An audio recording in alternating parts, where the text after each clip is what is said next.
Jornal 7 Dias. A semana em retrospectiva. Adebayo Vuns, Gustavo da Conceição, José Guerreiro, Andy Inglês, Rui de Castro. Análise e comentário. Jornal 7 Dias. Aqui na LAC. Ouvintes, bom dia, saudações. Jornal 7 Dias, a semana em retrospectiva, edição de 19 de janeiro do ano de 2026, a segunda deste ano, que já vai com 19 dias, novo ano, nesta habitual produção da Direção de Informação da LAC, técnica com Emanuel Catelina e Ricardo Dias, na moderação José Silva. Bom dia, saudações para os nossos convidados residentes. Bom dia, primeiro e bom ano para o Gustavo da Conceição, a primeira presença este ano. Gustavo, bem-vindo ao Jornal 7 Dias.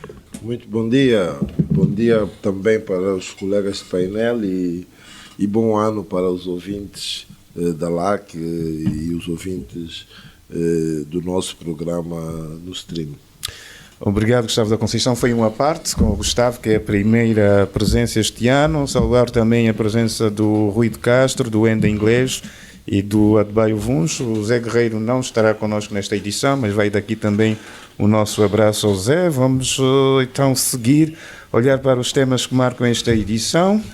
A questão do estatuto das organizações não governamentais, a atualização do estatuto que já foi aprovada na especialidade pelos deputados da Assembleia Nacional na última semana, uma proposta marcada com alguma polémica, também com divergências durante o debate na especialidade, as ONGs a dizerem que encaram com profunda preocupação a proposta apresentada pelo Executivo. Vamos também aqui olhar para mais um encontro entre as centrais sindicais e o Governo, as questões relacionadas com o aumento do salário da função pública, a questão também da arquitetura remuneratória da administração pública, RINAR, que foi debatida na última semana entre centrais sindicais e o MAPTES. Vamos aqui olhar também para a questão dos 10% que deveriam ser pagos, ou que devem ser pagos já este ano, mas ainda não há uma data exata, um mês concreto para ser pago esta percentagem. E os nossos habituais recados para encerrar esta edição do Jornal 7 Dias. Siga connosco, então, aqui na LAC, na antena dos 95.5 em FM.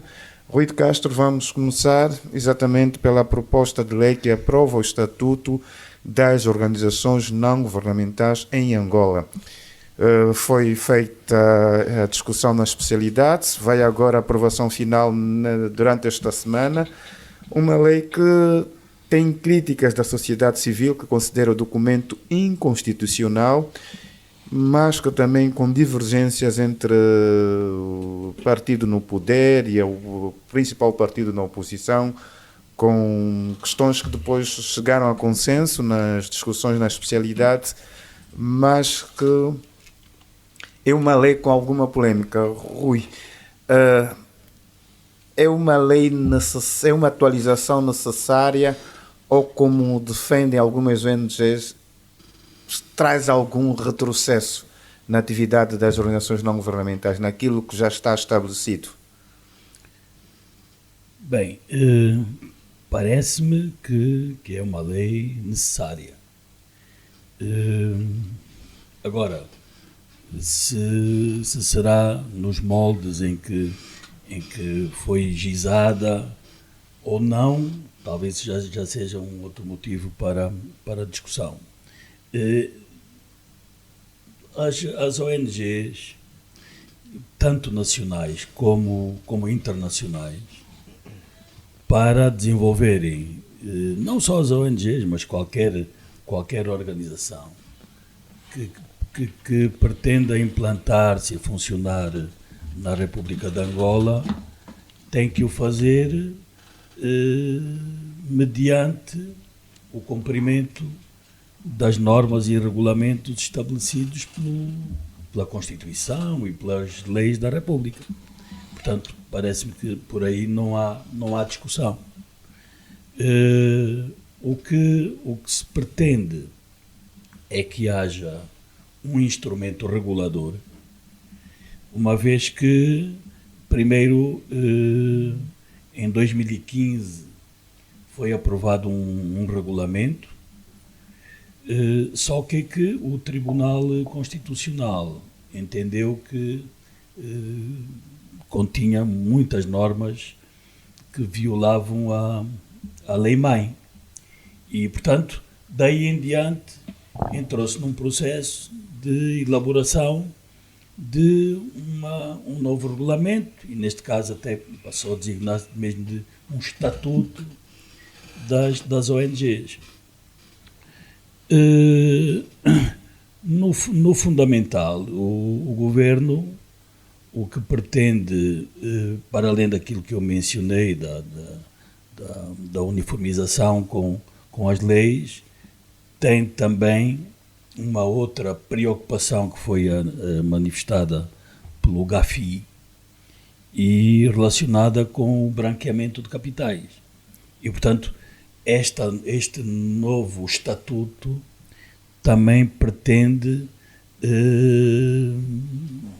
definir claramente quais são, por exemplo, as fontes de financiamento, se não estarão ligadas a instituições que tenham alguma ligação com, digamos que assim, com o mundo do crime. A questão do branqueamento de capitais e a questão do terrorismo também. Exatamente.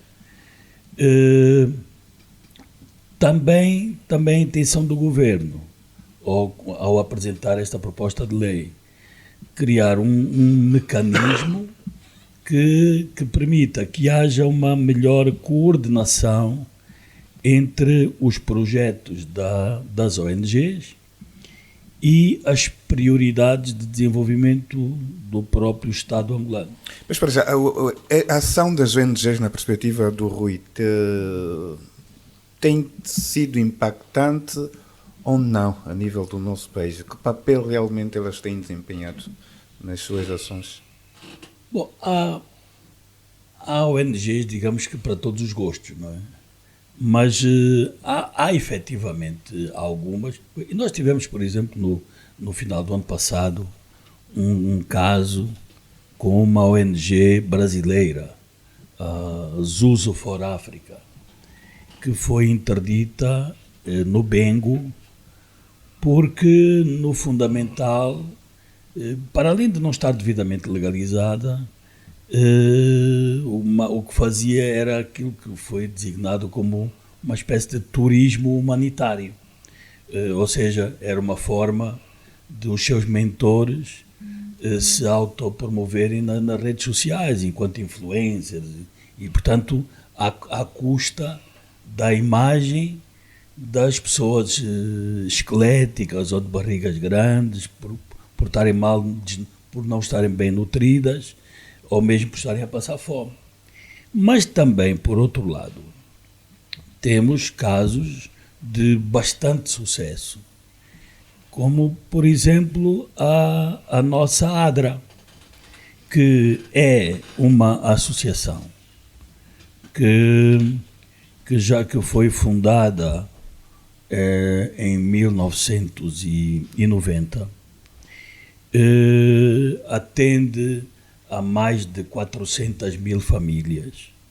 Está implantada naquilo que eles designam de antenas, nomeadamente em Luanda, Benguela, Uambo, Huila, Malange e Namibe, e que tem feito um trabalho meritório junto do meio, particularmente no meio rural, onde se nota uma grande lacuna das instituições governamentais. Quer dizer, complementa o trabalho do Estado. Exatamente.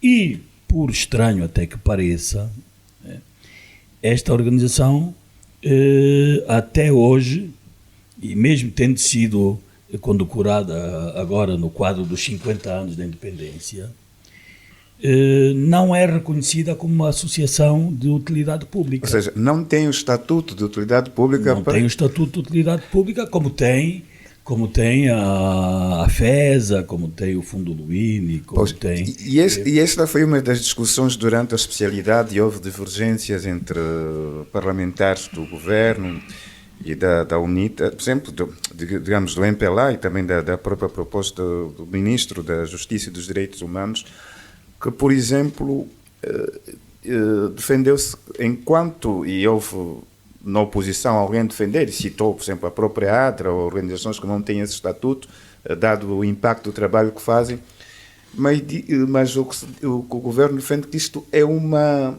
decisão, ou seja, cabe ao governo decidir ou não a quem deve atribuir esse estatuto.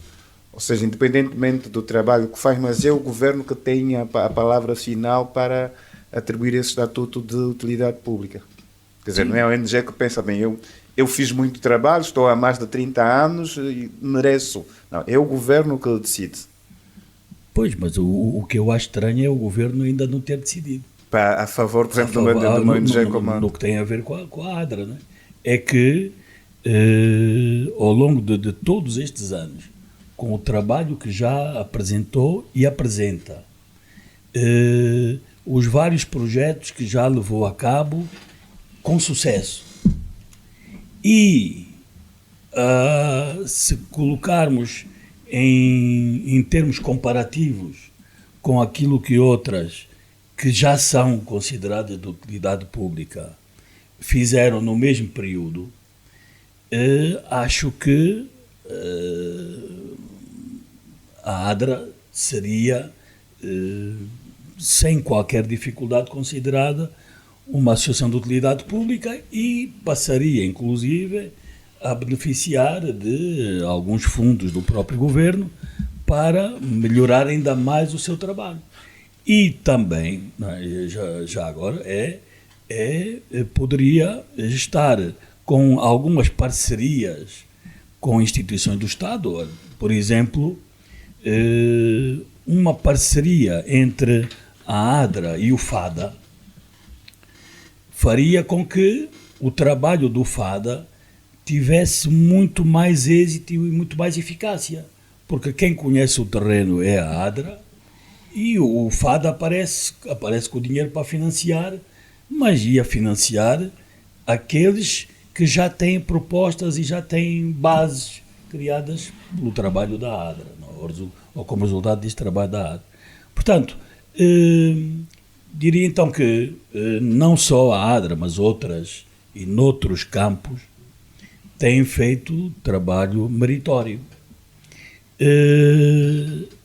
Inclusive, uma das questões que se colocou bastante durante todo este período da apresentação de propostas, de discussões para se finalizar este estatuto, é algo que também não ocorreu, uma vez que a semana passada a discussão a nível da Assembleia terminou no âmbito das comissões especializadas. Portanto, na quinta-feira, dia 22, em princípio, o diploma irá subir à plenária para aprovação e depois é a ratificação do Presidente da República e entra em vigor. Ora, as ONGs apresentaram documentação, apresentaram propostas, têm vindo a público colocar as suas opiniões e não foram ouvidas por nenhuma das comissões especializadas do Parlamento. Portanto, acho que também aqui o próprio Parlamento não esteve bem, porque parece-me que não era de desconsiderar as opiniões das próprias ONGs. Portanto, eles têm os seus pontos de vista, não os poderão impor a ninguém, até porque não têm a força que têm os legisladores, mas têm a visão de quem está no terreno e apresenta uma opinião diferente. Esta opinião diferente, ou estas opiniões diferentes, é que nós, no nosso dia-a-dia, temos também que nos habituar a pelo menos escutar. E escutar já é um bom primeiro passo. E depois seguir a outros passos de muitas das vezes concluir que efetivamente o outro lado é que tem razão e darmos a razão a quem a tem. Portanto, aqui houve esta discussão nas comissões e as próprias ONGs, quando colocaram este assunto da necessidade dos seus pontos de vista serem também apresentados, já diziam que não acreditavam muito que assim acontecesse, porque aquilo que eles chamam de a ditadura do legislador é que o que vai fazer depois força são o número de votos de quem tem maioria e portanto, e não é, segundo eles, o formato ou a linha que se poderia ter seguido para a aprovação de uma lei do género. De qualquer das formas, estamos quase que a concluir este processo. A lei estará pronta até o final da semana, possivelmente. Bom, e logo veremos como é que vai funcionar, na certeza de que a lei, ali onde tiver lacunas, será corrigida ao longo do tempo. Adebayo Vuns, com este cenário, e quando falamos em democracia participativa, poderemos estar a apontar um recuo nessa perspectiva, quando as ONGs esperavam ser ouvidas e acabaram por não ser ouvidas nesse processo, sobretudo na especialidade, e já tivemos outros exemplos em que as ONGs ou a sociedade civil é chamada a dar a sua contribuição, como é o caso quando se analisa a proposta do Orçamento Geral do Estado, a sociedade civil é chamada, mas nesse caso não foi. Inclusive, as ONGs manifestaram um documento público que disseram que estão com profunda preocupação com a proposta de lei do Estatuto, que consideram inconstitucional e uma tentativa de reintrodução do espírito de controle. Inclusive fizeram sair uma posição pública chamada Defesa da Liberdade de Associação e de Espaço Cívico em Angola. Podemos considerar isso um recuo, esta não participação ou não audição das ONGs neste processo? Mas, acabaram por se fazer ouvir, não é? Porque tiveram este manifesto e também tiveram várias intervenções públicas, não é? De que o José Silva vem obviamente ressaltando. Eu fico expectante para ver, depois de quinta-feira última, em que foi aprovado ao nível da Comissão de Especialidade, para ver a versão do documento que será submetida à apreciação depois final na Generalidade e talvez, em função do documento final, não é? Ter uma apreciação mais clara. Parece-me que há aspectos da proposta inicial que foram já revistos, atendendo à abordagem inicial do Tribunal Constitucional, não é? Portanto, o regresso desta lei à agenda, obviamente que é uma necessidade do próprio Estado e não há como não se trabalhar no sentido da adoção de uma lei de base para as ONGs, agora a lei do Estatuto, ou lei sobre o Estatuto da atividade das ONGs. Não é? E isso, obviamente, obriga-nos a revisitar este tema, que no caso do nosso programa deveria ter sido abordado já desde dezembro, mesmo a pretexto do caso daquela ONG brasileira, não é? Zuzu for Africa, em que indiscutivelmente não podemos deixar de ressaltar o papel das ONGs na nossa sociedade, não é? E por força deste papel que elas desempenham é que elas tiveram a liberdade de exercer este manifesto, em que manifestavam preocupação com o formato que a lei estava ou está a seguir, não é? E sugeriam então a adoção ou pelo menos uma maior flexibilização de algumas medidas. Parece-me, entretanto, também verídico que tínhamos aqui um espaço muito amplo e iam surgindo muitas notícias que levantavam alguma preocupação também sobre a atuação de algumas ONGs. É verdade que não caem todas no mesmo pacote, não é justo, nem é sensato, mas, efetivamente, a percepção que fica é de que algumas estariam aqui a exercer algumas atividades no mínimo confusas sobre a sua natureza, o seu impacto, E o usam modo como como- elas são E usam financiadas. como capa esta questão para desenvolverem, se calhar, outras atividades também. Não sejamos ingênuos que isso poderá acontecer e pode ser que esteja mesmo a acontecer. Não é? Ou também E de resto, ingenuidade de ONGs nacionais serem utilizadas por outras instituições internacionais para de alguma forma, para cumprirem, poderem para determinadas cumprirem agendas. eu identifico três tipos aqui de ONGs, né? Aquelas que acabam por atuar um bocado de complemento à ação do Estado, sobretudo aquelas que estão no domínio da saúde, da alfabetização, da proteção dos grupos vulneráveis. Depois há aquelas que trabalham na promoção do desenvolvimento local, e aqui sem dúvida se enquadra na perfeição a ADRA, como ressaltou aqui o Rui de Castro. E por fim, e talvez aqui é a matéria de maior conflito, não é? Há aquelas que trabalham na defesa dos direitos e promoção da cidadania, não é? Porque muitas das vezes assumem uma abordagem demasiado reivindicativa, passando a ideia de serem instrumentos de pressão política pura, né? E não a sua atividade não é no âmbito do chamado terceiro setor, não é? Mais de promoção da cidadania, de literacia, de valores, de educação, de sensibilização, não é? E ao invés, e isso depois alimenta, não é? Alimenta alguma conflitualidade com as autoridades, não é? E alguma incompreensão dos dois lados, muitas das vezes.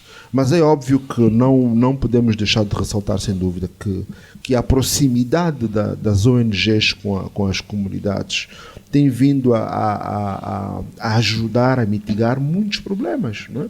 Muitas dificuldades, muitas carências de comunidades onde muitas das vezes a administração, os serviços, até mesmo economia, que quase não existe em zonas muito recônditas, e onde efetivamente encontramos, por um lado, e aí lá está, curiosamente, aspectos que são ressaltados pelo GAFI, mas encontramos ONGs e encontramos as igrejas, né?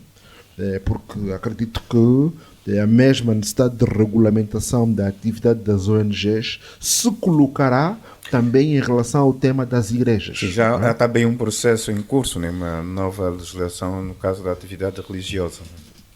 Mas não ignoremos, porque também notamos que muitas das vezes as próprias ONGs também têm um quadro institucional delas fraco. Tem problemas de governança, não é? Tem ONGs, isso acontece também com as outras associações, cujas lideranças são, a ONG acaba por ser só uma pessoa, não é? Em vez de ser uma organização, é um indivíduo, com não. vários intervenientes, não é? Surge o tema do financiamento e da transparência desse financiamento. Ou seja, em vez de servirem, acabam por se servir. Ser usadas, não é, para servirem outros interesses de outras agendas ou de players nacionais, mas também muitas vezes de players internacionais, cuja agenda, em definitivo, quem está aqui deste lado muitas das vezes nem percebe, nem conhece, não é? E acaba por ser meramente um instrumento, não é? E obviamente que isso levanta a necessidade de termos aqui algum cuidado, não é? Termos algum cuidado. Outro tema crítico dessas ONGs é o tema da prestação de contas. É curioso que elas muitas das vezes trabalham no sentido de sensibilizar a necessidade de haver transparência na ação do governo, dos bancos, das empresas e outras entidades públicas, não é? Mas elas próprias, muitas das vezes, não cumprem o princípio da transparência na prestação de contas. Não me lembro, assim, de ter visto publicadas, não é? Balanços, demonstrações financeiras de organizações que atuem aqui, que recebam financiamento e que, por isso, em condições normais, devem prestar contas não só a quem os financia, mas também à sociedade, não é? De uma maneira geral, para termos aqui uma noção de as quantas elas efetivamente andam, né? Até porque, levantando-se aqui o tema do Estatuto de Utilidade Pública da ADRA e de outras organizações, muitas vezes, havendo esta noção das quantas andam as organizações em termos financeiros, pode ser um exercício meramente simbólico, mas pode muitas vezes não ser tão relevante para essas atividades, porque até o valor atribuído nesse estatuto não é por aí além. Portanto, mas há aqui, no fundo, este simbolismo desta relação, digamos assim, de cooperação e de alguma fraternidade entre as organizações e o próprio Estado. Mas eu gostava de ressaltar, só já para terminar, este tema desta ONG Zuzu for África, né? For África.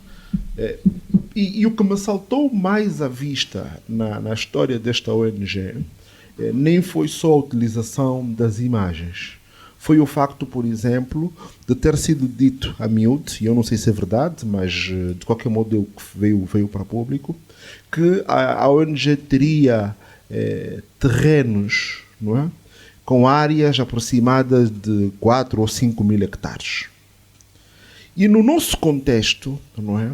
Uma extensão de terras desta natureza tão grande, a sua autorização é feita ao mais alto nível. E eu me perguntei, não tendo sido este o caso, quem é que licenciou esta porção de terra tão grande para esta ONG? E se é mesmo normal termos uma ONG latifundiária? Não? Obrigado, Adebayo Vuns. Em inglês, olhando para esta questão é um termo que ficou muito nas discussões na especialidade do governo, é claro, como tem naturalmente esse papel, tem essa missão de regular as leis, de estabelecer normas, tem que fazer tem que fazer o seu trabalho. E na proposta ficou-se muito a discutir uma questão de terminologia, de conceito, que é supervisão, que é controlo. A verdade é que deve haver esta supervisão ou este controlo. Há quem diga que o termo controlo parece que há uma ingerência do governo na atividade, ou seja, que se calhar ficaria melhor supervisão. É por aí que devíamos ficar muito na discussão, supervisão, controlo? Bem, eu tenho dificuldade em ser objetivo na minha resposta, porque, primeiro, não tive acesso à lei. Não sei, não tenho noção da substância destes domínios. Né? Haveria abrangência, controle, supervisão destas organizações, mas sim, uma das preocupações das instituições da sociedade civil prendem-se com o facto de a proposta, o risco da proposta pôr em causa a autonomia, não é, destas empresas, a autonomia financeira, administrativa, e constituir-se em ingerência na atuação destas organizações. Mas a situação de fundo em relação a esta proposta de lei, para mim, tem a ver com... Às vezes, né, não sabemos se estamos a discutir factos ou opiniões, não é? E eu acho que um dos problemas que temos tido sempre quando negociamos ou estamos em processos legislativos, não é?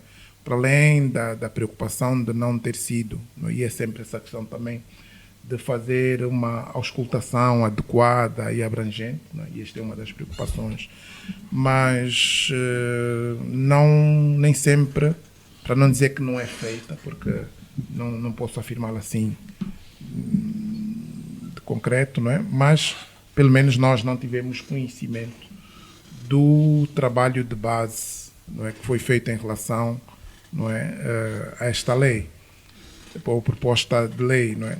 Na prática, os nossos processos legislativos deviam ter sempre como base, não é? E essas propostas devem ser informadas por factos reais e antes de tudo nós devíamos compreender, portanto, qual é o universo, quantas ONGs temos, qual é a abrangência delas, em que setores é que estão a atuar, que valores é que movimentam, quem são os dirigentes, os responsáveis destas organizações, de onde provêm os fundos. Temos uma informação mais concreta, porque isso ajuda depois a balizar a discussão, não é? Porque também para percebermos qual é a característica, o perfil de riscos, não é, inerentes à atuação dessas organizações. Obviamente que é um facto que há recomendações do GAFI, né, que é o Grupo de Ação Financeira Internacional, que tem uma recomendação 8, em que recomenda, né, que as ONGs e outras organizações sem fins lucrativos sejam, ao risco delas serem utilizadas por atores que financiam o terrorismo, não é? E por isso é que faz todo sentido que o Estado haja nessa direção. Entretanto, a própria organização, que tem também vindo a atualizar as suas recomendações, não é?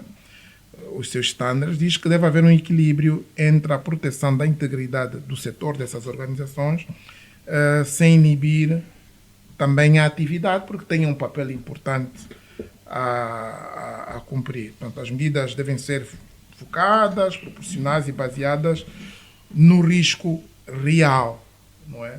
E aqui temos pelo menos 3 tipos de risco em relação a essas atividades, né?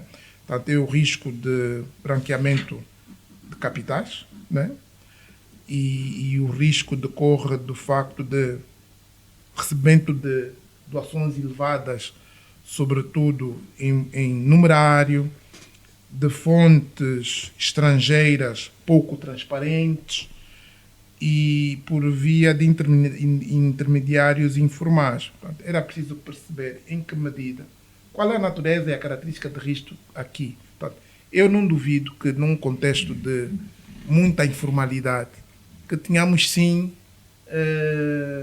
situações muito sérias neste domínio. Há sim o risco de branqueamento de capitais. Portanto, o argumento de alguns elementos da sociedade civil e também é compreensível que, portanto, muito do controlo pode ser feito e é feito via bancos, porque também há doações que são recebidas via bancos e, como os bancos já têm que cumprir com as regras de branqueamento de capitais e controlo e financiamento do terrorismo, por esta via é impossível controlar. Mas temos, de facto, uma situação e é preciso quantificar, e porque as medidas, para serem eficazes e efetivas, têm que ser baseadas em informações concretas, não podem ser subjetivas, não é? Mas eu acredito que no nosso contexto é sim possível que tenhamos situações do género. Portanto, temos também a questão a que o Adebayo também já se referiu, de déficit de governação, pouca a contabilidade desorganizada, muitas dessas organizações não são auditadas e têm lideranças também, né, muito frágeis, né? Portanto, há pessoas, e como bem disse o Adebayo, tanto uma só pessoa, tanto é a organização e o dinheiro, e é preciso também ter esta noção, e o Estado tem este papel de salvaguardar o interesse público. Como é que nós iremos saber que, de facto, o dinheiro que essas organizações recebem beneficia as nossas populações? Portanto, há muita gente que está a fazer dinheiro com isso e certamente essas pessoas não querem ser controladas. Portanto, angolanos e estrangeiros. Há uma realidade no nosso país e em muitos países africanos que recebem muitas ajudas, mas depois vamos ver o impacto. Portanto, a maior parte do dinheiro serve até pessoas de origem dos países financiadores. Portanto, vivem bem na cidade, têm carros, têm filhos nos grandes colégios. Portanto, o Estado tem que saber isso. Não é? Aparentemente disso. Independentemente do Estado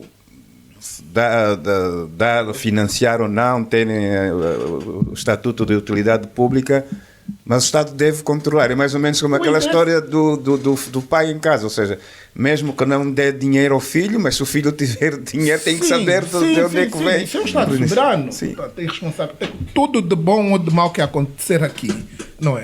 Se amanhã alguma... E sabemos que há muitas situações também de tráfico de seres humanos e tal. Portanto, depois vão perguntar onde é que o Estado andou. Agora, o Estado sim deve controlar.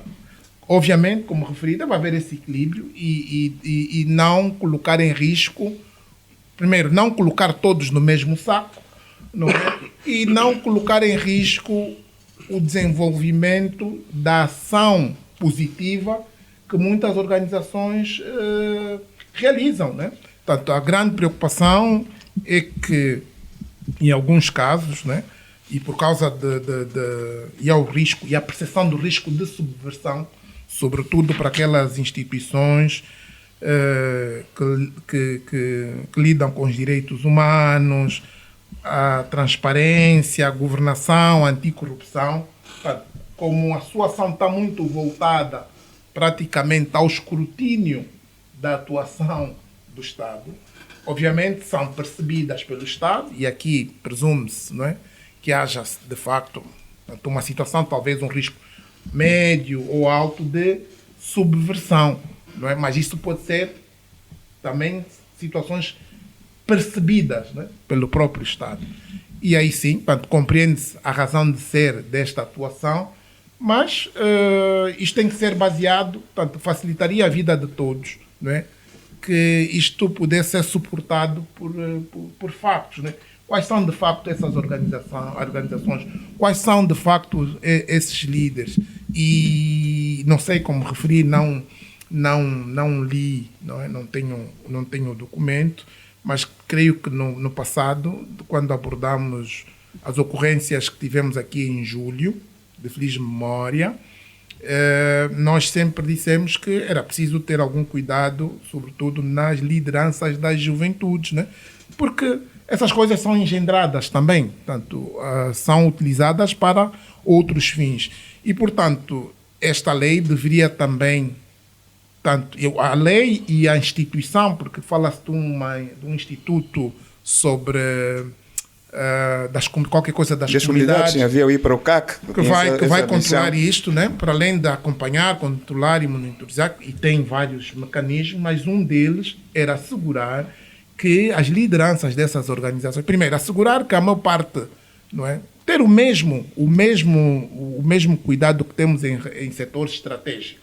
Porque, na verdade, já haviam instituições que tinham essa missão. Por exemplo, havia no passado o TCH, que era uma unidade de coordenação das ajudas humanitárias, acompanhava um pouco o trabalho das ONGs, depois evoluiu para ir para o CAC, a nível do Minares, né, do Minares, que era um instituto que tinha algum controle sobre as ONGs, mas o que se diz também é que essa supervisão e controle foi-se perdendo um pouco.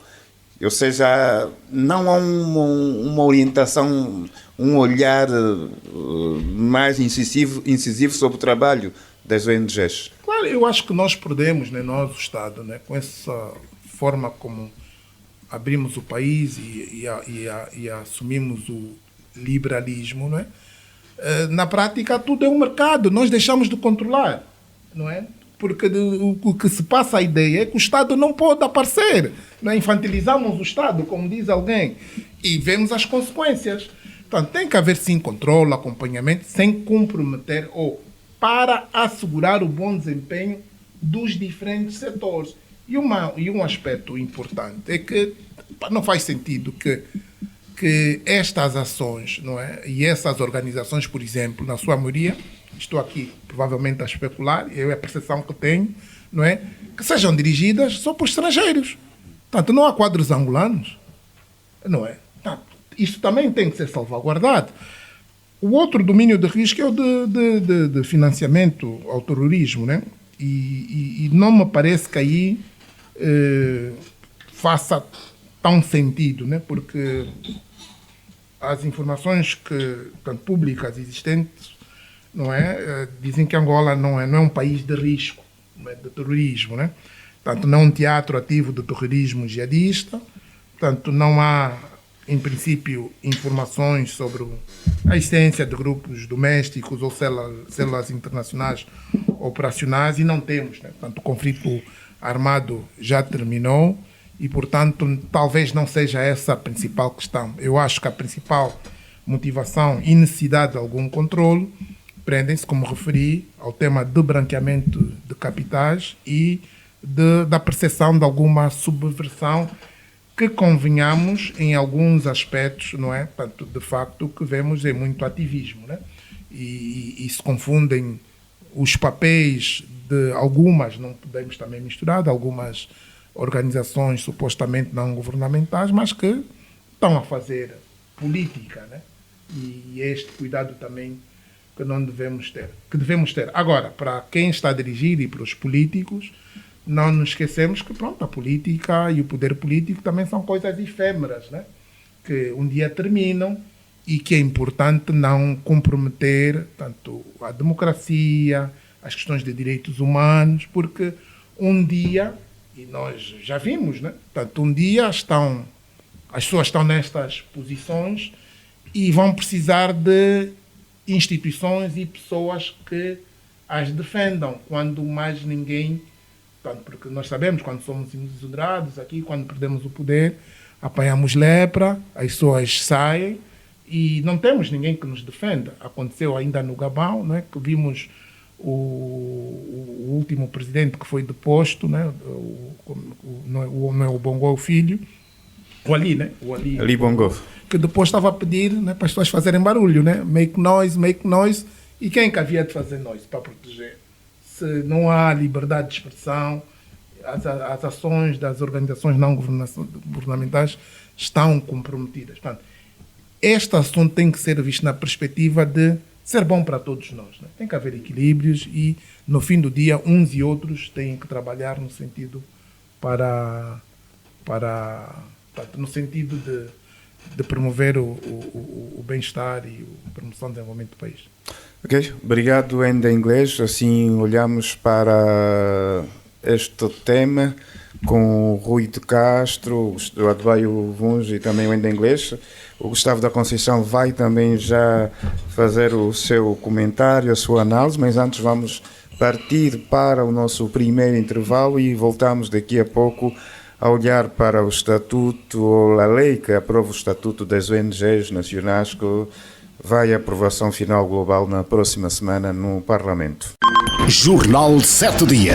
A semana em retrospectiva. Adebayo Vuns, Gustavo da Conceição, José Guerreiro, em inglês, Rui de Castro. Análise e comentário. Jornal 7 Dias. Aqui na LAC. Estamos de regresso para a segunda parte. Gustavo da Conceição, Estatuto das Organizações Não Governamentais, ainda é o tema que estamos a abordar, o seu olhar. As ONGs, às vezes, discute-se muito, mesmo nas outras geografias, não só em Angola. Há também essa coisa deles, umas dizem, e na sua apresentação, umas dizem não apartidárias, depois há aquelas que dizem que confrontam, são pro uma determinada vertente política e outras são mais viradas para aquilo. Isso também faz parte daquilo que é o próprio trabalho. Também devem ter esses posicionamentos enquanto organizações não governamentais? Bom, nós vamos ter que entrar aí num domínio de esclarecimento da definição. Portanto, e por vezes considero que era muito importante nós não confundirmos organizações não governamentais, e o seu termo é claro, organizações não governamentais, das outras organizações da sociedade civil, porque há outras organizações da sociedade civil que não devem ser consideradas ONGs. Devem ser consideradas mesmo organizações da sociedade civil. Organizações cívicas. Cívicas, fundações, enfim, outras organizações que podem ou não ter reconhecimento do tal estatuto de utilidade pública, etc., etc., que podem não ser exatamente ONGs. Depois é preciso estabelecer aqui outra diferença. Porque quando nós falamos no controle de uma ONG normalmente tem um âmbito. Quer dizer, pode ser uma ONG nacional, pode ser uma ONG regional e pode ser até uma ONG internacional, como o caso da ONG de que falamos já aqui, por exemplo, a brasileira. Zuzo. Que não é uma ONG, quer dizer, atuava aqui, não é? Mas é uma ONG de âmbito internacional e, portanto, com outra capacidade de movimento, outra capacidade de fugir ao tal controle, à tal monitorização, etc, etc. E, portanto, obrigará ao esforço suplementar para ser tratado no quadro legal das ONGs que estamos agora aqui a falar. E, portanto, se nós conseguirmos estabelecer essa diferença, vamos portanto, focarmos-nos melhor nessa questão da monitoria que as organizações não governamentais precisam. Aliás, e este é um dos consensos que se chegou em relação à terminologia, supervisão, controlo, e acabou por ficar em monitoria, ou seja, é preciso fazer monitorização do trabalho das ONGs. Sim, porque sendo independentemente do seu âmbito, ser nacional, regional ou internacional, se a sua atuação, a sua esfera de atuação for aqui em Angola, é natural que o governo de Angola, que as autoridades nacionais exerçam esse papel. E devem, portanto, ter todos os mecanismos para o fazer. Naturalmente, sem interferir no trabalho e nos objetivos sociais, educacionais ou outros que as ONGs podem ter, porque as ONGs também têm foco em algumas áreas, como aqui já disse o Adebayo, e eu acrescentaria, por exemplo, o ambiente, acrescentaria, enfim, outras dimensões mais transversais, não é? Mas é fundamental que se esclareça isso, que se perceba da presença dessas ONGs em Angola. Nenhuma ONG deve entrar aqui e começar a fazer um trabalho com as nossas populações sem que ninguém saiba quem é, sem que ninguém saiba porquê, sem que ninguém saiba como, não é? E, portanto, para evitar que isso se dê no momento do escândalo ou no momento em que haja ruptura ou haja conflito, é fundamental que haja lei e é fundamental que haja alguns princípios que estas organizações devem assumir. Há um ponto que me parece fundamental, que é, e realmente, e também aqui já foi focado pelos meus colegas de painel, que é realmente a capacidade dessas ONGs produzirem informação, partilharem informação e serem transparentes nos seus exercícios de governação. Portanto, é importante saber quem dirige, e normalmente uma ONG deve obedecer a uma estrutura de direção pré-concebida para as ONGs, portanto, assembleias para definirem as suas políticas, enfim, órgãos executivos para executarem, órgãos técnicos para poderem colocá-las nos padrões da sua ação em concreto e, naturalmente, a fiscalização, quer das pessoas que vão sofrer dos impactos da ação dessas organizações, quer das autoridades onde elas atuam. Portanto, desse ponto de vista, parece-me que não deve haver nem nenhum precedente, nem nenhuma dúvida. Há uma autoridade do Estado que tem que se assumir nos nossos limites e, portanto, por mim, essa é uma matéria que não é negociável, não é? E, de resto, é também preciso procurar que, apesar das medidas de monitorização, apesar da necessidade de algum controle e de alguma eficácia nas relações com as ONGs, parece-me muito importante também que que se dê a elas a liberdade, a capacidade de movimento e o apoio possível, porque no fim da linha, os beneficiários são populações do nosso país. Portanto, equilíbrio nas decisões, equilíbrio nas ações. Já Gustavo, há uma questão que eu gostaria assim, de fazer a todos, é muito rápida, queria ter uma resposta muito sintética. Sentem, porque é um debate que existe mesmo entre as no ciclo das ONGs e na sociedade, sentem que há filhos e enteados a nível das ONGs ou das organizações da sociedade civil, aquelas que se calhar o Estado trata de uma determinada forma e outras nem por isso, mesmo na questão por exemplo, da atribuição do Estatuto de Utilidade Pública, nos apoios, por exemplo, há departamentos ministeriais que nas suas propostas de orçamento, né, incluem o apoio à sociedade civil e disponibilizam verbas para algumas organizações e outras nem por isso. Sentem de alguma forma que há isso? Não sei, quem poderia... Está aberta a questão a todos. Bom, se está aberta a questão Sim, Gustavo. E se eu estou com a palavra, posso continuar para exprimir já a minha opinião. Não, a minha opinião é que não considero que haja filhos e enteados em termos do reconhecimento em essas instituições. Reconheço que haja setores de atuação prioritárias para o governo e, portanto, essas que agem nesses domínios podem ter alguma preferência ou alguma liberdade de movimento. E não me parece que haja isso, por quê? Porque nós tanto encontramos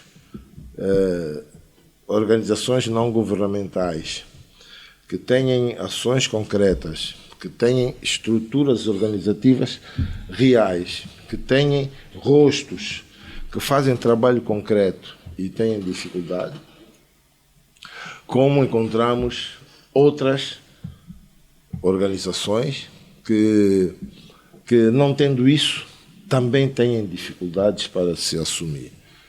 Não, parece-me que, enfim, a questão que pode criar algumas diferenças é a interpretação, porque aqui ou acolá pode haver uma linha muito tênue, é a interpretação de que as ações destas ONGs possam parecer ou efetivamente ser ações que, por um lado, extravasam o seu próprio domínio, caindo ou na pressão da política ou na pressão do social e, portanto, extremando as suas posições, saindo dos seus parâmetros e dos seus focos, mas meras interpretações, não é? Ou então é mesmo a atitude deplicente do Estado, que é natural que aconteça com a ONGs ou com qualquer outras empresas, pessoas e setores, porque o Estado funciona assim mesmo. O Estado não trata todos da mesma forma, até o nível das pessoas, pelo conhecimento que têm, pelas oportunidades que têm, pelas relações que têm, que influenciam depois os tratamentos. Mas não me parece que haja, ab inícios, um interesse, uma propensão para termos 2 pesos e 2 medidas nesse tratamento. Bem, eu acho que estou mais para aquilo que diz o Gustavo, que de facto não há aqui grande diferenciação, não é? Mas talvez possa, o que nos possa induzir seja aquele que é o trabalho de cada uma das ONGs. Porque aquelas cujo trabalho tem mais a ver com o apoio humanitário, com o desenvolvimento económico-social e com a proteção ambiental, há, digamos que, tendencialmente, uma receptividade melhor. Agora, as outras que cuidam já do fortalecimento da sociedade civil, da transparência e da boa governação, já não têm um campo tão aberto como têm as outras, pelas razões até que há pouco o Adebayo já mencionou. E então aí pode dar a sensação de que há filhos e enteados, quando não é tanto por aí. É mais pela forma como elas atuam naqueles campos para que se propuseram intervir e onde pela também ausência da agora monitoria, a anterior supervisão, não é? Que também não é tão eficaz e tão presente como deveria ser. E, portanto, é um bocado o hábito de várias instituições é deixar correr até dar mal. E então, quando dá mal, então aí é que vem a espada da lei. Obrigado, Adebayo. E ainda podemos seguir ou também... Não, eu acho que era preciso também incorporar o aspecto relacionado com a origem das organizações e determinado nível de relações, não é? Das lideranças. Não é? Nós sabemos que, por um lado, há organizações que têm uma dimensão regional e internacional, não é? E carregam com isso, portanto, o peso desta relação, desta origem, são uma marca e que têm, de facto, muita força e conseguem penetrar e obter melhores apoios, né? Por força desta origem. Mas também, localmente, há de convir que há organizações que estão filiadas a partidos, né? E algumas organizações que, por causa desta relação e de figuras, né? Não só partidos, e de figuras com algum peso, né? Político, e que, por força disso, têm maior acesso. Mas, no final do dia, portanto, formalmente não há isto. Né? Formalmente, em termos de política, não há. Não é? Por exemplo, há muitas organizações que não são organizações de utilidade pública, não têm este estatuto reconhecido, mas que, de forma oficiosa ou não oficial, recebem muitos apoios, né? Exatamente por força dessa relação, portanto, que é também um capital. Não podemos descurar esse aspecto, né? Portanto, a origem e a pessoa que está à frente, portanto, a capacidade de liderança dessas organizações que depois fazem a diferença. Sim. Eu subscrevo, não é? Subscrevo e de resto julgo que é urgente trabalhar-se numa abordagem de critérios para a definição do estatuto de utilidade pública das organizações e não ficar isto à mercê ou ao arbítrio, não é? Do Estado ou de algumas entidades dentro do Estado. Portanto, julgo que mesmo aproveitando aqui este momento de criação do quadro legal e institucional e mesmo até de organizações ou de estruturas do aparelho de Estado que vão se encarregar de fazer este tal monitoramento, não era importante também que aproveitássemos o momento para efetivamente trabalharmos na definição de regras claras, objetivas, transparentes, para que não haja aqui esta impressão de alguma arbitrariedade na atribuição do Estatuto de Utilidade Pública às organizações, e isso obviamente a pretexto do que alguns colegas, que me associo obviamente, vêm reclamando para o caso específico da ADRA e eventualmente de algumas outras organizações que, dada a sua relevância no trabalho que desenvolvem, julgo que era de todo pertinente que efetivamente, mesmo que não pelas questões financeiras, mas pelo menos do ponto de vista do simbolismo da cooperação e do papel que elas desempenham, era importante. E de resto, no tocante à questão em si, eu subscrevo a apreciação dos colegas no sentido em que, efetivamente, há aqui vários fatores a considerar que pode criar essa percepção, mas não é nada formal, não é? Em que se possa considerar que A, B ou C tem direito de preferência em relação aos demais. Obrigado. Obrigado a Adebayo Vuns. Aqui fechamos então este capítulo, este tema sobre a aprovação do Estatuto que regula a atividade das organizações não-governamentais, ONGs, em Angola. Vamos então avançar agora para as centrais sindicais, governo e sindicatos que voltaram a estar reunidos na última semana. Na mesa estiveram a questão ligada ao aumento de 100% do salário da função pública até o próximo ano, a este aumento que é faseado, mas Rui de Castro ainda não há uma conclusão relativamente à questão do pagamento dos 10% que estavam previstos para este ano de 2026. Vamos começar pelo Rui, mas sim pelo Enda desta vez, Enda em inglês. Pelo menos há aqui um detalhe.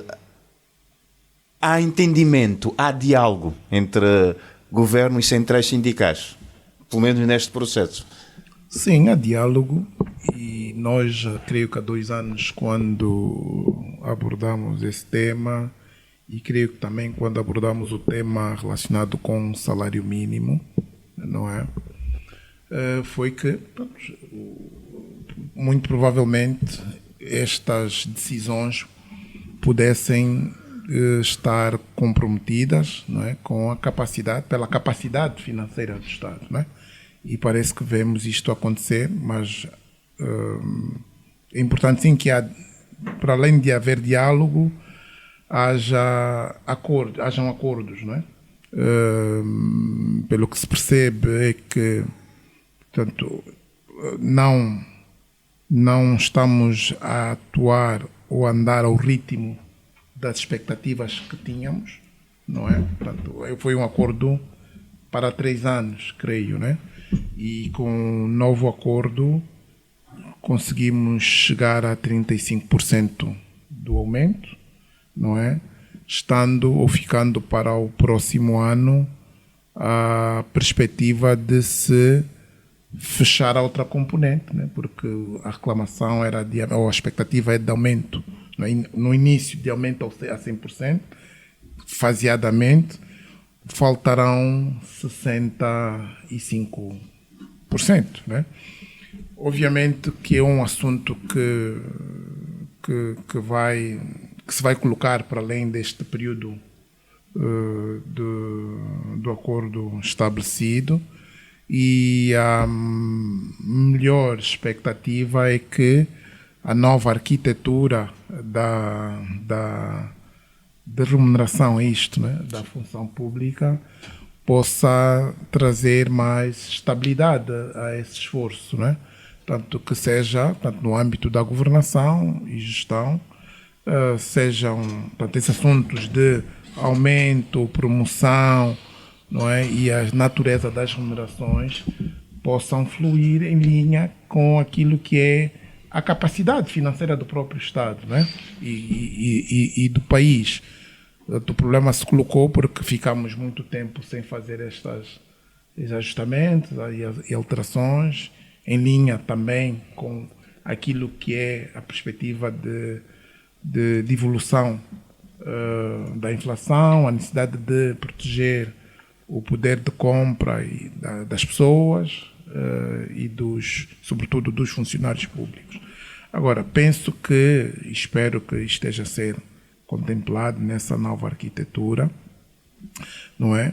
Era que, portanto, isto só se vai resolver se a máquina administrativa também for eficaz, não é? Porque, por um lado, não é? Por outro lado, é que a lógica ou a filosofia de remuneração, portanto, tendo em conta, para além de ter em conta a produtividade das pessoas, não é preciso que criem este valor, mas tenha presente também, tenha como referência aquilo que se paga no mercado de trabalho, sobretudo no setor privado, não é? Porque é verdade que somos uma administração pública, está-se a ver nesta perspectiva, e acho que no pronunciamento de um dos sindicalistas a ideia era que todos na administração pública pudessem ter o mesmo salário base, não é? E depois poderiam variar os benefícios ou os subsídios. Eu não estou necessariamente de acordo em relação a esse aspecto, porque a função pública absorve pessoas de diferentes profissões. Portanto, e as profissões no mercado de trabalho não têm o mesmo valor ou não geram também o mesmo valor, né? Há profissões, não é, que neste momento, portanto, enfrentam uma grande escassez e são muito valorizadas, não é? E há outras que há em abundância, e olhando para a lei da oferta e da procura, portanto, essas profissões não vão ter certamente o mesmo valor. Portanto, a lógica deveria ser que olhássemos para, por um lado, perceber o que o mercado de trabalho, não é, oferece, e sobretudo o setor privado, olhando para as principais profissões ou aquelas pessoas, é preciso alguma informação sobre a dinâmica do mercado de trabalho, e obviamente o Estado não ter mais, portanto não pagar ao mesmo nível, mas que tenha uma perspectiva de um desconto, né? Portanto, chegar ali a uns 30%, pagar 30% a menos, 40% a menos daquilo que paga o setor privado, porque há outras componentes da administração pública funcionando bem, tanto o prestígio, a perspectiva de ter uma estabilidade, não é, de longo prazo de trabalho, que leva a que talvez mais pessoas optem para estar na administração pública, uma vez profissionalizada, do que estando no setor privado, que tem também os problemas que tem de alguma instabilidade, não é? Portanto, ao olharmos para essa questão, portanto, isto não é um tema só de salários, é um tema de atração e manutenção de força de trabalho crítica, fundamental, para o bom funcionamento da administração pública, que é a base, né, que é o esteio, a base para termos, por um lado, para além dos serviços públicos, que hoje todos nós reclamamos, tanto a prestação de serviços públicos, os essenciais, a educação, a saúde, não é? A segurança pública, saneamento básico, não é? Que e fornecimento, a disponibilidade de infraestruturas críticas, não é? E até financiamento ao desenvolvimento. Portanto, o Estado tem que ter a noção de quais são as skills, não é? As posições críticas para alterar significativamente o seu funcionamento, e estas pessoas devem ter bons salários, não é? Porque só assim, não é, podemos atuar e reverter, por um lado, os grandes índices que temos a nível de corrupção, não é? Para além da má gestão, temos o tema da corrupção, e estando o Estado a funcionar bem, é garantia, não é? Não é? Fazendo o delivery dos serviços que deve realizar, é garantia de termos uma atividade econômica e um setor privado funcional. Portanto, nós sabemos qual é a consequência de ter grande criminalidade para o funcionamento das empresas. Nós sabemos qual é a consequência de não ter transportes públicos funcionais para as empresas e para os trabalhadores. Nós sabemos qual é a consequência de não termos energia elétrica e estamos a ter uma atividade produtiva, as atividades económicas produtivas todas, agricultura, indústria, baseadas em geradores. Portanto, é fundamental. Na prática, quero dizer e concluindo, é bom termos diálogo, é bom termos tido um acordo, é bom que no próximo ano consigamos satisfazer, não é, e cumprir com o acordo que foi estabelecido, mas de facto a mensagem é que isto não é acerca só de salários, não é? Isto é sobre o país, sobre o funcionamento do país e sobre a necessidade e a perspectiva de garantir progresso e bem-estar para o país, para as nossas populações e, portanto, sermos um país de rendimento, não é, médio e evoluirmos na escala de desenvolvimento económico e social.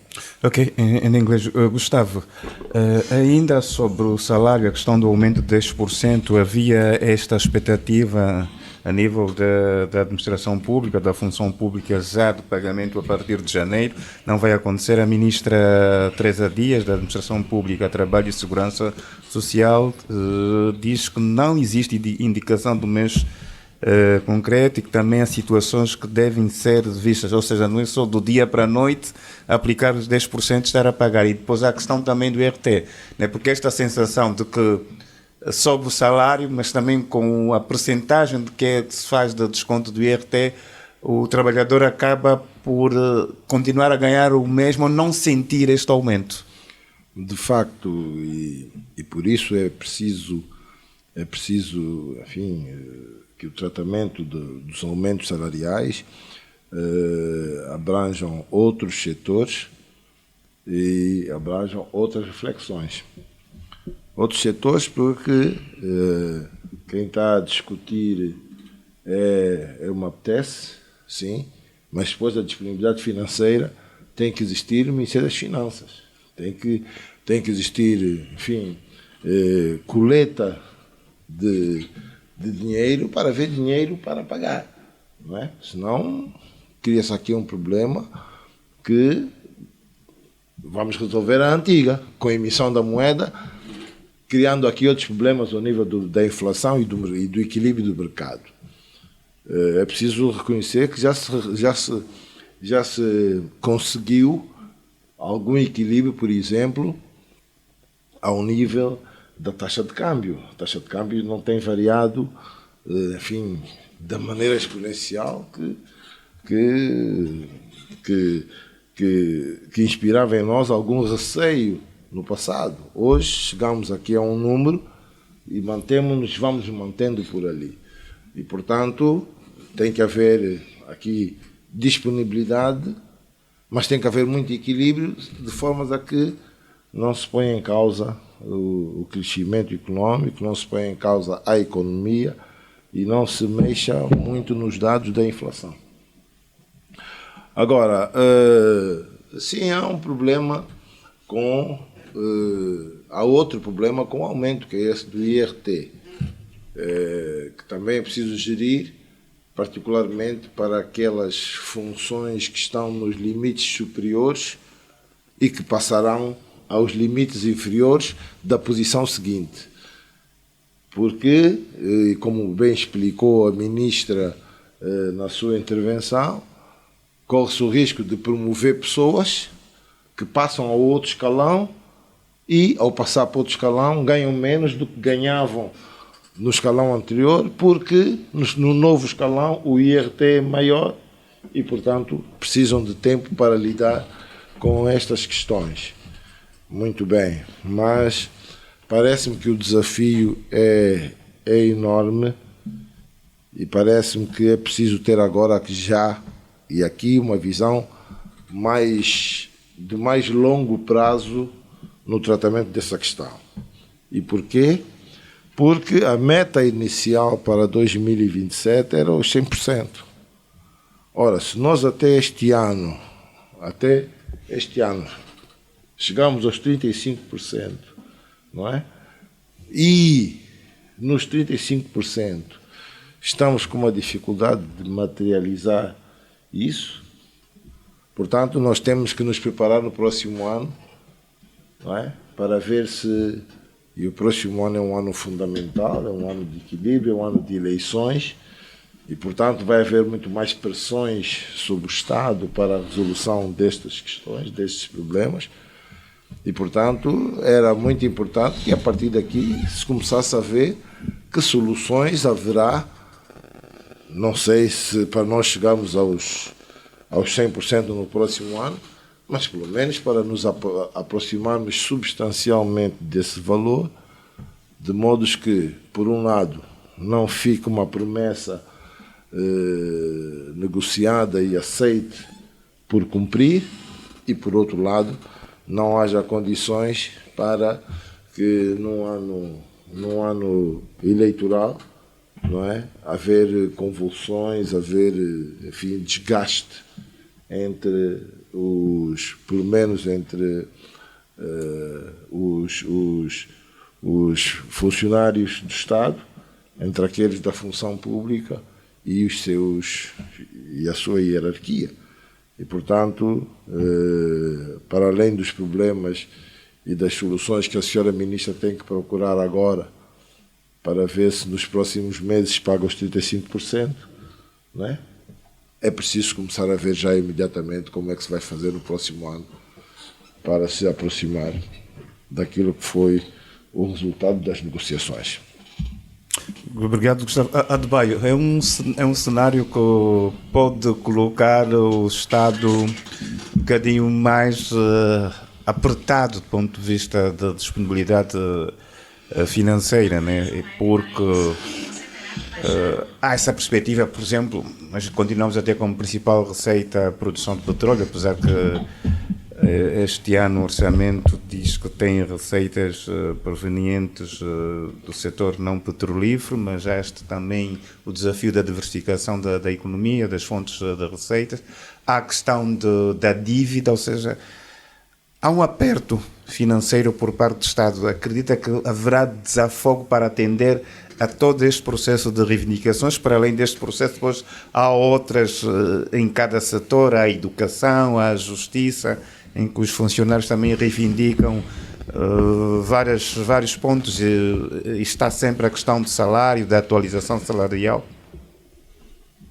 Bom, a gestão é isso mesmo, né? É, no fundo, a arte de conseguirmos, com o pouco, tentarmos satisfazer e atender aqui as necessidades, né, da coletividade.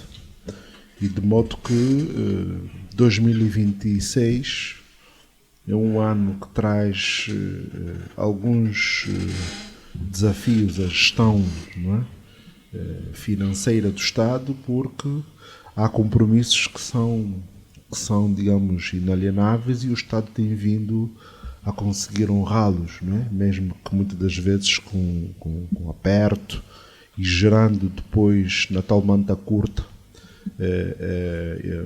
dificuldades de cumprir outras, não é? E aqui sabemos que a prioridade é sempre o serviço da dívida, por um lado, e por outro lado o pagamento atempado dos salários da função pública, não é?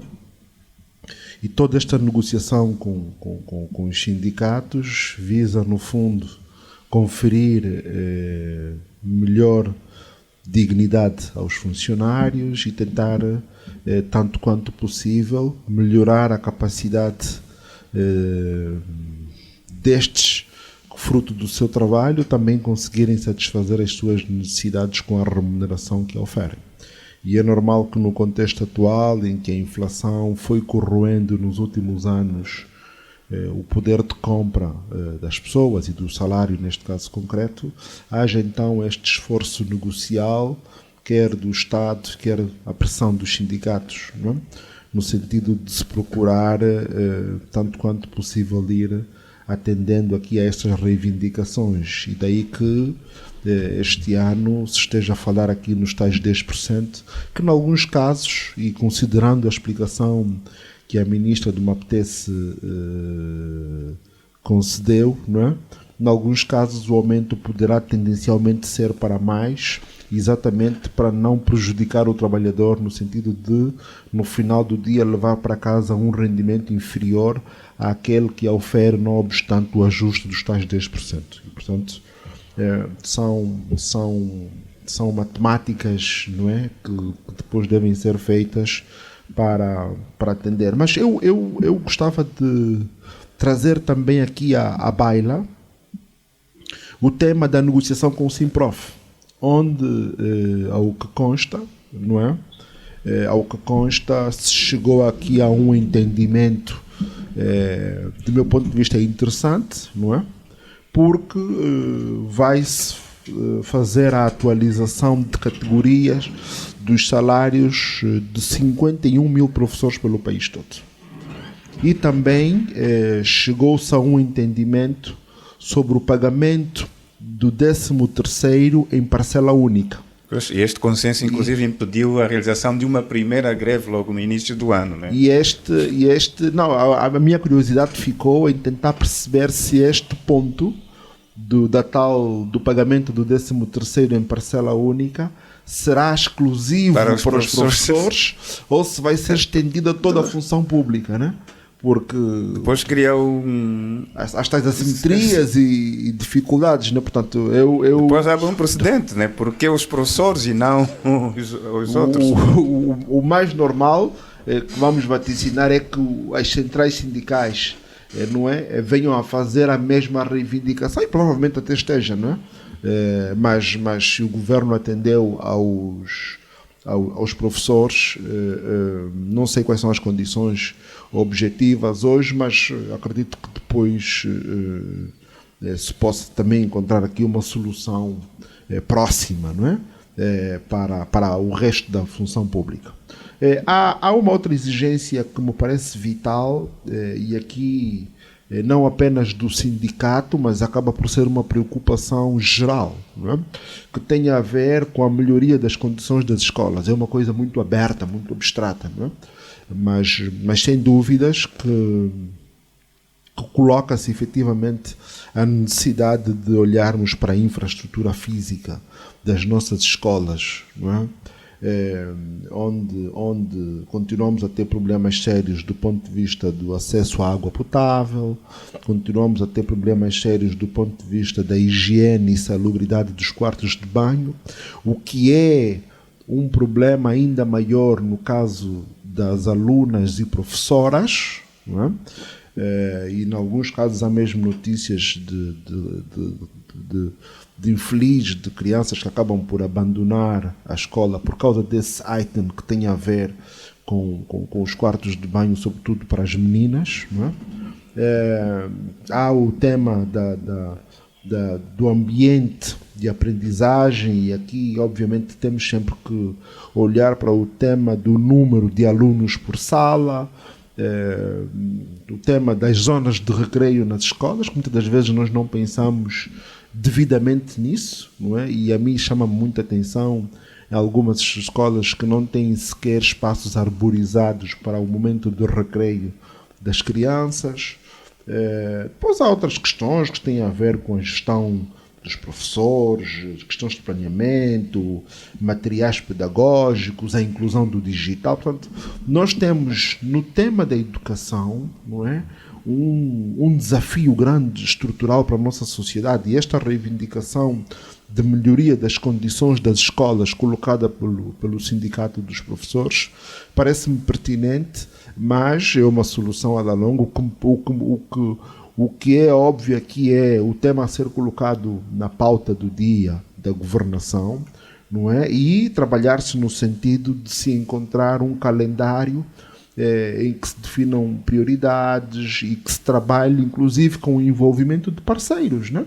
E aqui não é apenas o Estado ou as autoridades locais, mas é preciso envolver o setor privado, é preciso envolver as tais ONGs de que falávamos, não é preciso envolver as igrejas, mas principalmente é necessário envolvermos as comunidades, não é?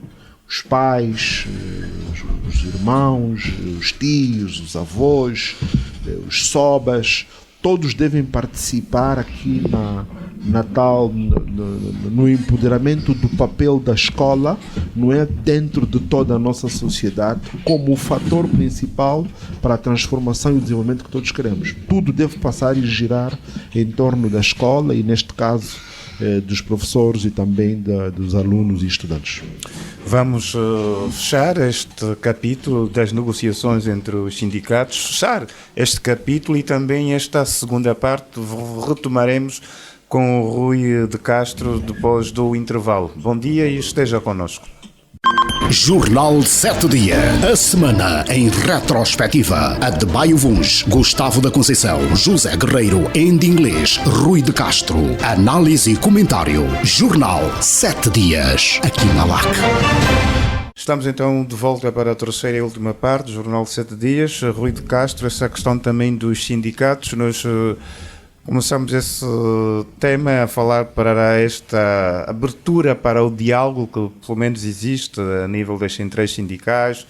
O Adebayo também aqui a citar depois o Simprof, mas olhamos depois para outros setores que também apresentam reivindicações que não há tanta abertura para o diálogo. Temos aqui, por exemplo de casos que acontecem no setor das pescas ou também da justiça, em que este diálogo não tem estado a acontecer com os sindicatos que representam a classe.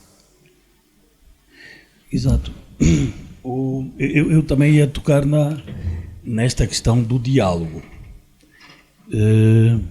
Mas ia tocar na questão do diálogo já numa outra vertente. É que não ia abordar propriamente digamos que esta sequência de aumentos à função pública. Ia falar mais nos efeitos destes aumentos a nível de toda a sociedade. Porque não há dúvida que estes aumentos à função pública, aos cerca de 500 mil funcionários públicos, e só para estes 500 mil funcionários públicos o Estado já despende algo como 8 mil milhões de kwanzas por ano.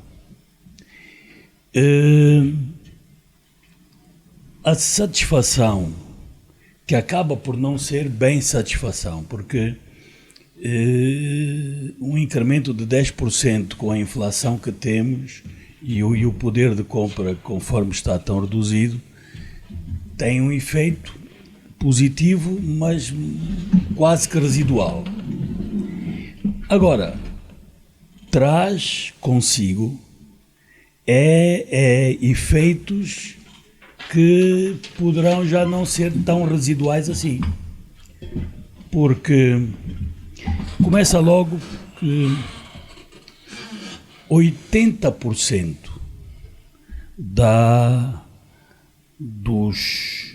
dos empregados estão no setor informal.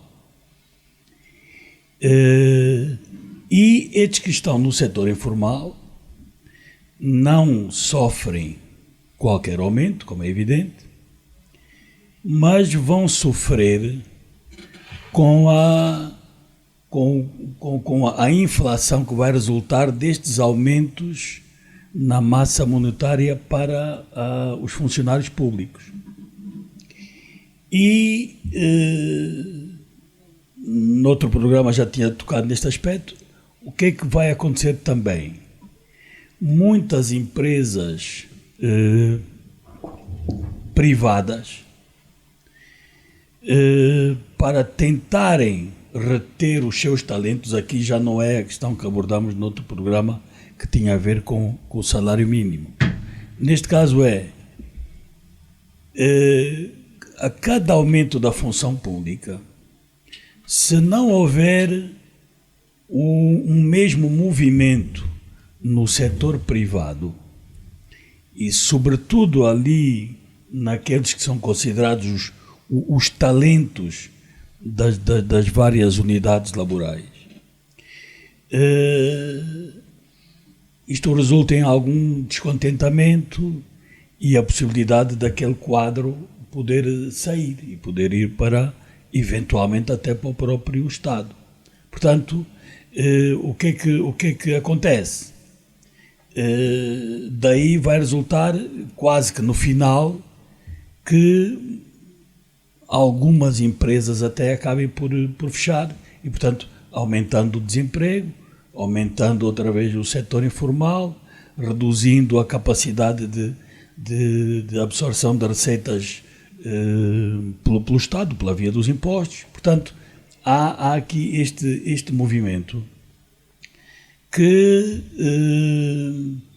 também precisa de ser tido em conta. É que há realmente a necessidade de melhorar a vida de todos, funcionários públicos e não só. Há esta particularidade que o Ende enfatizou, e bem, que os funcionários públicos são aqueles que trabalham para a melhoria da vida dos outros. E então a contrapartida que têm é um salário. Enquanto que na função pública já, no privado, já tem os lucros, já tem outro tipo de ambições, muitas delas até pessoais, não tanto para o coletivo. Mas, ainda assim, temos que ter mais cuidados, e acredito que estejam a ser tidos, como é evidente, não é? Porque parece-me que para se conseguirem medidas com melhor profundidade ou com um alcance mais abrangente, não basta ficarmos apenas pelo aumento do salário. Falou-se, por exemplo, há pouco na questão do IRT. Ora, porquê que em vez de haver um aumento salarial, não se reduz o IRT, e mesmo naquelas categorias mais baixas, porquê que nesta fase não se elimina o IRT? Porquê, por exemplo, que não se conclui rapidamente digamos que a digitalização das várias unidades, por formas a reduzir a burocracia, a reduzir os empregados. Temos o problema dos funcionários fantasmas, temos o problema dos gastos supérfluos com viagens e compras de carros de gama alta, mobiliário caro, staff para o trabalho e para casa. Enfim, quer dizer, há aqui muitas gorduras que podem ser eliminadas, e aí tudo isto misturado com transportes públicos mais eficientes e se não mais baratos, pelo menos em mais quantidade, saúde e educação mais eficazes e gratuitas para não haver a necessidade do funcionário público, e não só, terem que ir a clínicas privadas ou pôr os filhos a estudar em colégio. Portanto, há aqui todo um outro movimento que, a ser equacionado, ajudaria a que o atual salário valesse mais do que aquilo que ele vale agora. E, portanto, acho que o grande esforço deveria estar virado para aí. E, obviamente, que, nesse particular, estaríamos todos a ganhar, e não apenas uma franja que é da função pública. Obrigado, Rui. Vamos ficar mesmo com o Rui, porque é tempo para os recados, é o último momento do nosso Jornal 7 Dias, Rui. Temos pouco tempo, por isso também temos poucos recados para esta edição. Bom, eu realmente tinha aqui alguns, mas eu vou ficar apenas por dois. Um deles tem a ver com o facto de que o Ministério das Finanças, ou uma apetece, não estou agora certo, definiu que a partir deste ano que os funcionários públicos iriam passar a receber o 13º mês na íntegra no último mês do ano. Em 2020, portanto estamos a falar de há 5 anos atrás, ou até 2020, já era assim que se procedia. E entendeu o governo, e parece-me que bem, que para não aumentar a inflação no final do ano, e também como forma de uma certa educação financeira para que os trabalhadores reduzissem as despesas consumistas, que se passasse a desdobrar o 13º mês em quatro parcelas. Ora, estranho então que agora se volte outra vez à versão anterior, já que as razões que tinham levado a este desdobramento me parecem manter-se e serem válidas. Por último, era apenas para mencionar que nós temos falado muitas vezes nos assuntos referentes à violência contra as crianças. E então há um caso que me chocou particularmente, e acredito que aos ouvintes todos também, é que acabamos de saber que no município dos Molenvos foram encontradas 3 meninas mortas dentro de um carro que tinham saído de casa para irem brincar com 2, 4 e 5 anos de idade, e que se presume que tenham sido violentadas e depois colocadas nessa viatura. Isto para dizer que nós temos de facto que tomar medidas muito mais sérias na punição de verdadeiros assassinos que estão à solta. Obrigado, Rui, com este último recado, um caso que chocou a sociedade. Ainda em inglês, recados para esta edição? Ele voltou ao tema da saúde, não é? Que não é propriamente um tema, não é apenas um tema do setor, não é? Os temas da saúde depois vão desembocar o setor, né? Mas falo propriamente o tema da malária, né? Que ainda é uma dos problemas que temos, uma das principais causas de morte, né? De mortalidade, e em particular aqui o território do Gustavo, né? Eu passei o fim de ano, Natal, no Nova Vida, e depois tive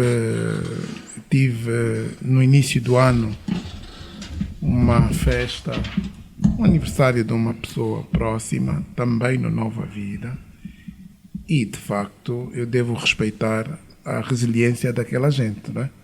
Porque estar no quintal, no Nova Vida, é um grande exercício, né? Uma luta terrível com mosquitos, né? E portanto não nos podemos depois espantar que hajam casos muito sérios. E tive uma sobrinha que logo no início do ano foi diagnosticada, né? Teve campo coberto, né?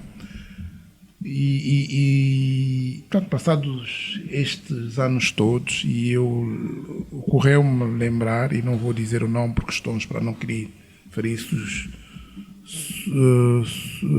sensibilidades, né? Sobretudo da família, e lembra-me quando mais novo, na 7ª classe, ter perdido a primeira colega que perdi na escola foi por malária, não é?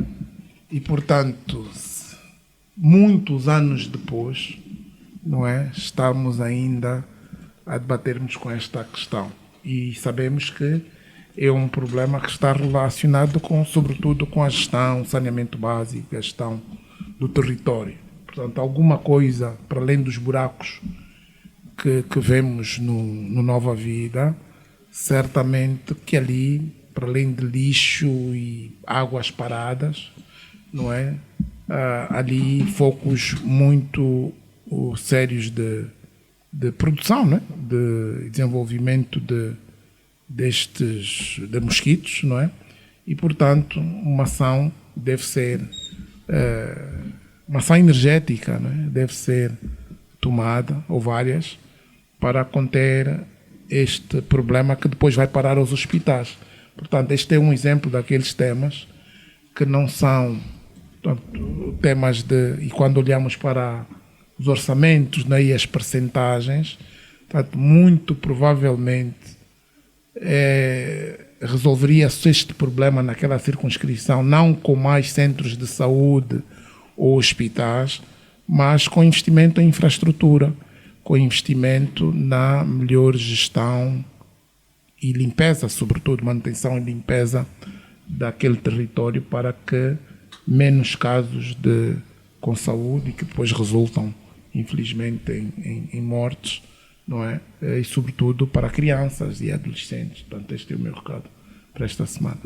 Obrigado, Enda, que a propósito deste recado, que foi também notícia na última semana, foi anunciada então uma disponibilização de uma verba para a reabilitação do projeto Nova Vida, a esperar que as questões também de saneamento estejam contempladas nesta empreitada e dar realmente uma nova vida àquele projeto. Mas parece que não é a primeira vez que vemos circular notícia a respeito dessa reestruturação, mas o autarca da zona do Nova Vida, mas o autarca da zona vai se pronunciar.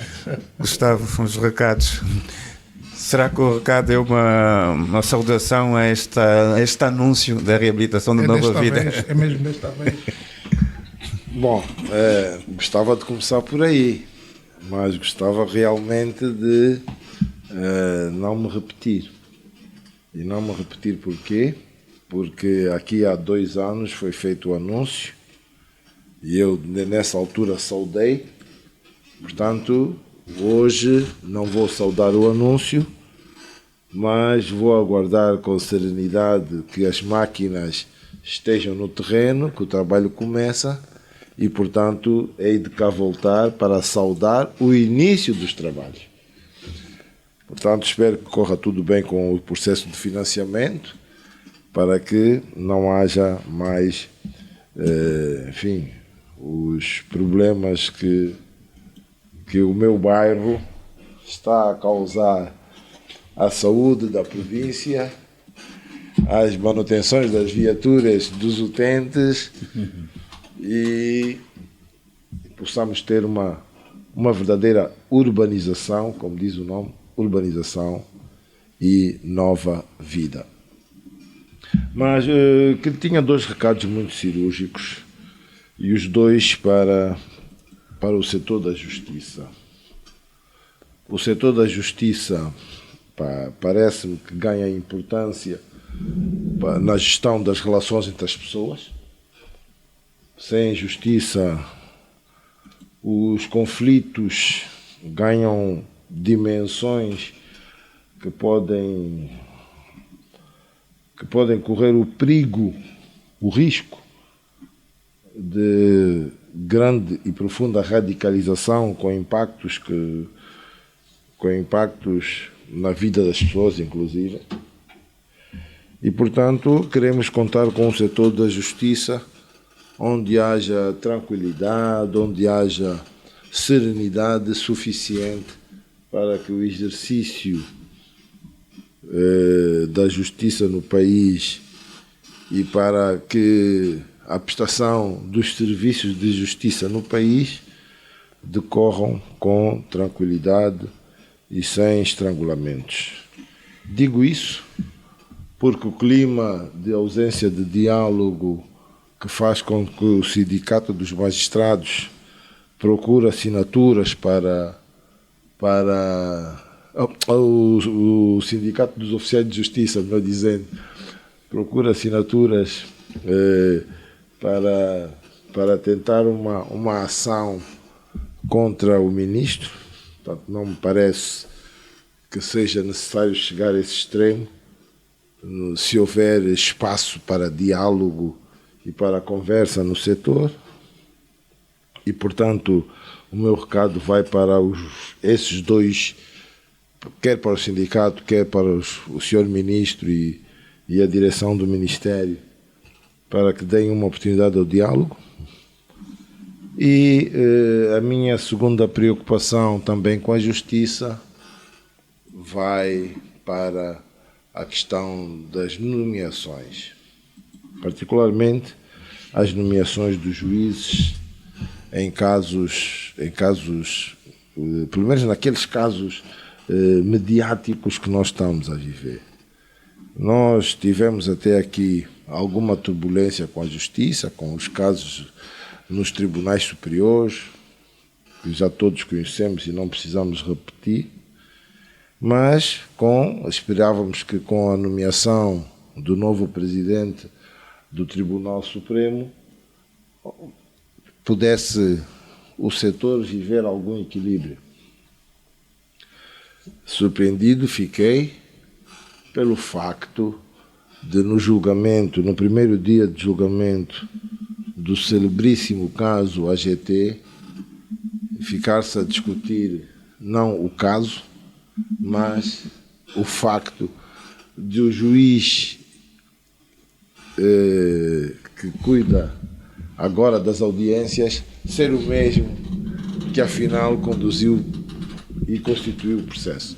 Portanto, não me parece que seja uma boa decisão e por isso chamo a atenção, deixo o meu recado para o setor, para mais uma vez termos algum cuidado com as indicações dos juízes que conduzam os processos para que se faça justiça verdadeiramente com justiça e não se dê espaço a manobras dilatórias que podem eternizar no tempo os julgamentos e, repito, particularmente os julgamentos mediáticos e que criam uma grande expectativa nas populações, criam uma grande esperança nos envolvidos e que não são imediatamente resolvidos ou que são dificultados por questões menores como esta da indicação do mesmo juiz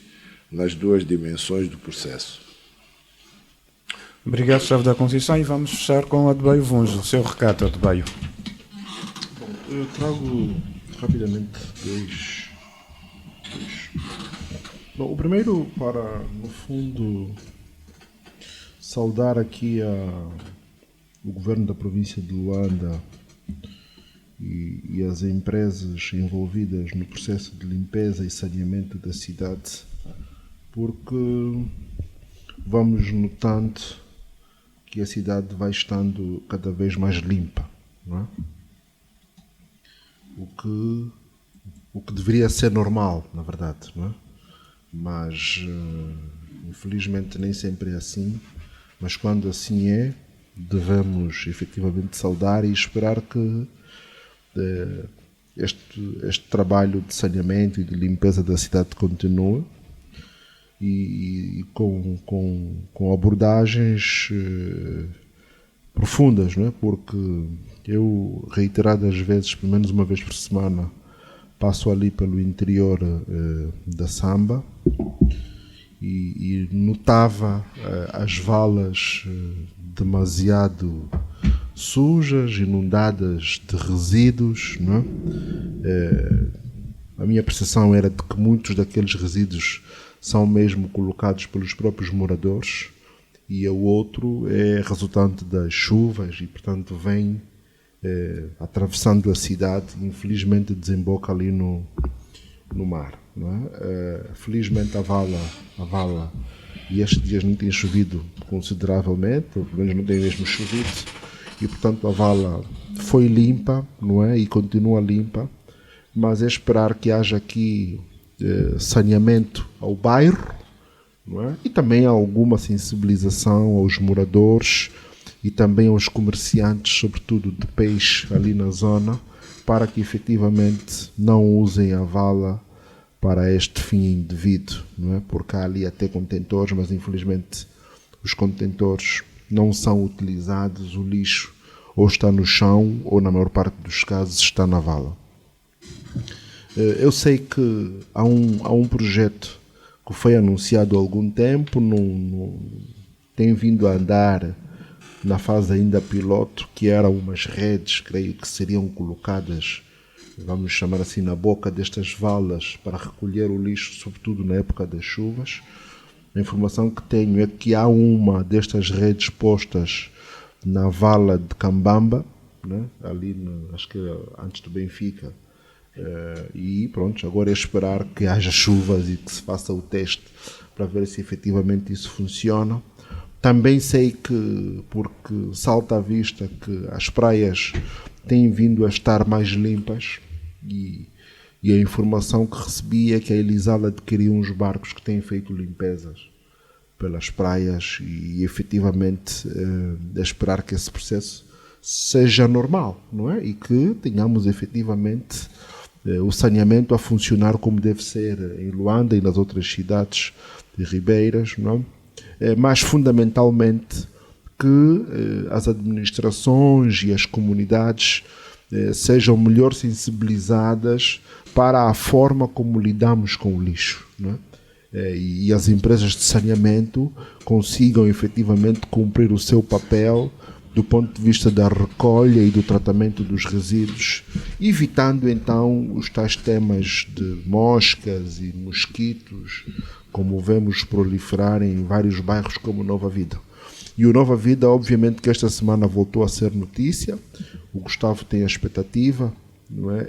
Eu associo-me também a isto, não é? Porque nós tivemos em 2023 a notícia de recuperação das estradas, creio que eram 50 milhões de dólares, agora temos um envelope ainda maior. Foram aprovados 259 milhões há 2 anos, mas parece que agora já existe o sítio onde se vai buscar o dinheiro, não é? Pronto,